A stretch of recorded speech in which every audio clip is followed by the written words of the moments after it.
Bonjour et bienvenue à la minute de formation offerte par Actualisation. Cette semaine, nous allons voir le lien entre la confiance et la neuroscience. L'objectif est de se conscientiser sur l'importance de la confiance dans une organisation et se familiariser avec les liens entre la confiance et la neuroscience. Saviez-vous qu'une culture de confiance au sein d'une organisation est susceptible d'amener la satisfaction des employés à long terme et peut faire toute la différence puisque ces derniers auront tendance à être plus engagés et performants au travail? Selon une étude menée au sein de PwC en 2016, un peu plus de la moitié des dirigeants semblaient dire que la confiance est une variable très importante pour la performance de l'organisation.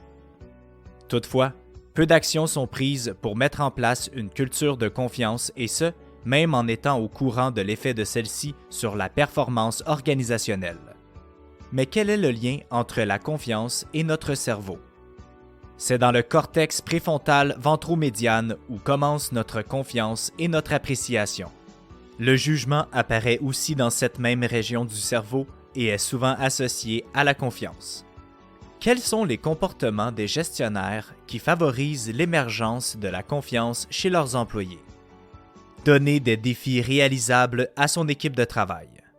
Un travail qui est difficile mais réalisable induit un stress de niveau modéré, qui libère des substances neurochimiques, aidant ainsi à la concentration et à tisser des liens entre les individus.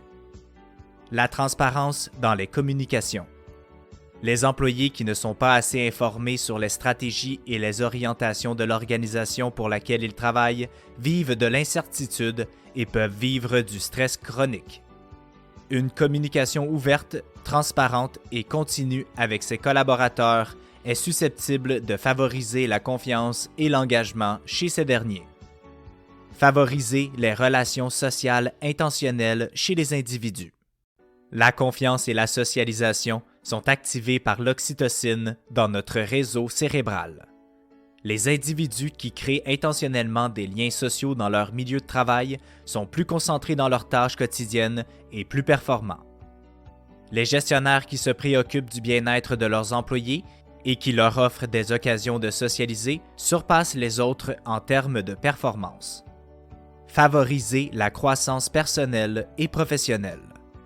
Aujourd'hui, il faut miser sur une croissance entière des individus intégrant ainsi non seulement la croissance sur le plan professionnel, mais également en évaluant l'équilibre travail-vie personnelle, le temps de loisirs et la famille.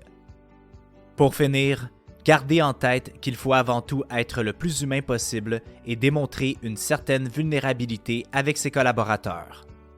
Tel que soulevé par Paul Gizac dans Harvard Business Review, un gestionnaire qui se montre vulnérable auprès de son équipe et qui demande de l'aide à la place de leur dicter quoi faire stimule la production d'oxytocine, amenant ainsi une plus grande confiance et collaboration.